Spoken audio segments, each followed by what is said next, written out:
Ayan, good day everyone. Napakahalaga po ng ating topic ngayon dahil i-discuss ko sa inyo at ipapaliwanag kung paano yung ating tinatawag na trigonometry finger technique. Okay? Sa pamamagitan ng ating finger with respect po, kung ang daliri ng ilan po sa inyo ay sobra sa 5, so ibig sabihin ay ang original lang pong bilang na gagamitin natin ay 5 fingers. Okay, ito po yung ating hinlalaki, hintuturo. Ito yung hinlalato o yung pinaka middle finger natin. Ito naman po yung ating ring finger at yung ating hinliliit. Ano po? Now, start tayo sa hinlalaki. Ang hinlalaki natin ay 0 degrees. Ang ating hintuturo ay 30 degrees. Yung middle finger natin, 45 degrees. Yung ating ring finger ay 60 degrees. At yung hinliliit ay 90 degrees. Ngayon, instead na yung dati kong tutorial, yung ating ipinakita sa SOHCAHTOA, how to compute the trigonometric values, including the SOHCAHTOA, ay nagamit tayo ng table of values. Ngayon, mako-compute na natin ang value kahit hindi na tayo gumamit ng table. Okay? Ang ituturo ko sa inyo ay gamit lang ang finger technique, mako-compute na natin ang trigonometric value. Okay, simulan natin. Okay, start muna po tayo sa sine function. Okay, sa sine function, kung ang pipiliin halimbawa natin ay 30 degrees, kukunin natin ang value ng sine 30 degrees. Okay, now, sa sine, ang i-apply lang natin dito ay square root of below,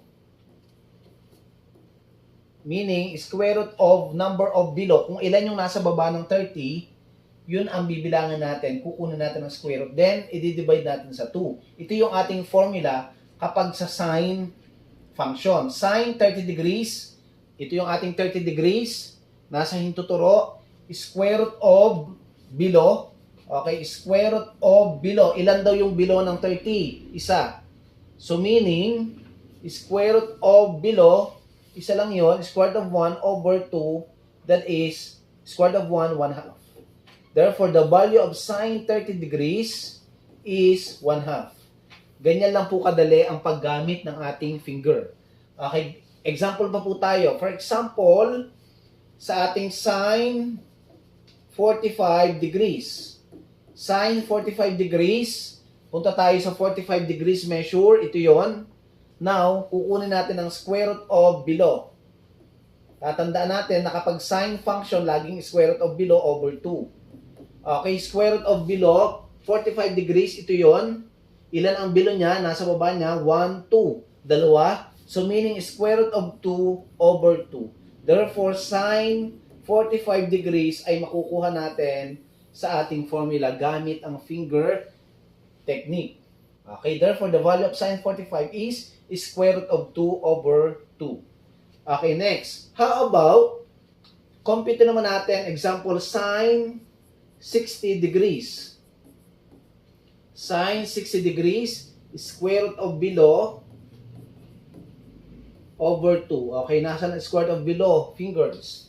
Okay, 60 degrees, ayan, ito yung kanyang baba. 1, 2, 3. Kung nandito ang 60, 1, 2, 3, square root of 3 over 2. Therefore, the value of sine 60 degrees is square root of 3 over 2. Okay, next. Paano naman kapag cosine? Okay, erase lang natin ang sine. Okay, paano naman kapag cosine? Okay, tingnan natin ang cosine. Delete lang natin to. Ayan. Paano naman kapag cosine? Okay, start tayo dito. Sa cosine, cosine 30 degrees. Sa cosine 30 degrees naman, square root of above. Okay, ibig sabihin, kung ilan yung nasa taas ng 30 degrees. Okay, gawin natin. Over 2. Square root of above, fingers, over 2. Okay, nasa natin 30 degrees.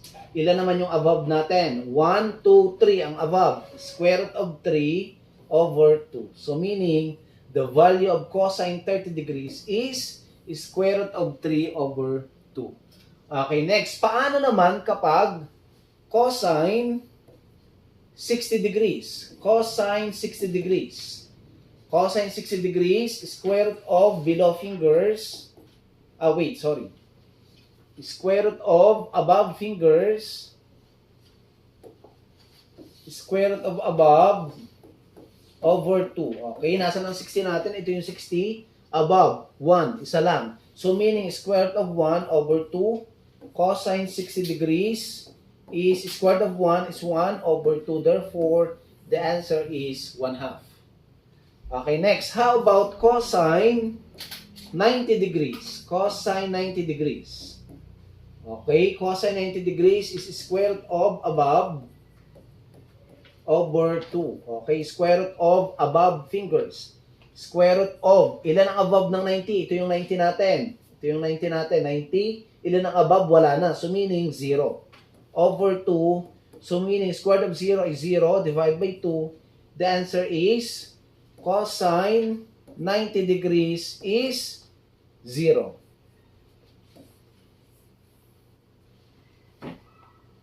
Okay, now, paano naman kapag tangent? Okay, gawin natin kapag tangent, erase lang natin ang cosine. Paano naman kapag tangent? Okay, gagawin naman natin ang tangent. Ayan, dinilit lang natin. Okay, paano naman kapag tangent? Example, tangent 60 degrees. Sa tangent 60 degrees, alam natin ang equivalent tangent function is sine theta over cosine theta. That is what we call as the quotient identity of tangent function. Okay, now, tangent 60 degrees, the formula is square root of below over square root of above. Okay, now, square root of below, tangent 60, 1, 2, 3. We have square root of 3 above. Okay, over. The denominator is above. Square root of above is, this is 61. Square root of 1. Okay, now we have square root of 3. Square root of 1 is 1. Therefore, the final answer is square root of 3. Therefore, tangent 60 degrees is square root of 3. Another example is we're going to find the value of tangent 45 degrees. Tangent 45 degrees. Take note, the quotient identity, which is equivalent to tangent 45, is sine 45 degrees over cosine 45 degrees. Now, we're going to apply the finger technique that is equal to square root of below over square root of above fingers. Okay? Let's see. Tangent 45, this is our 45 degree measure. Ilan ang ating below? 1, 2, that is square root of 2 over above. Okay, 1, 2. Okay, square root of 2. Okay, take note, square root of 2 divided by square root of 2 is 1. Therefore, tangent 45 degrees is 1.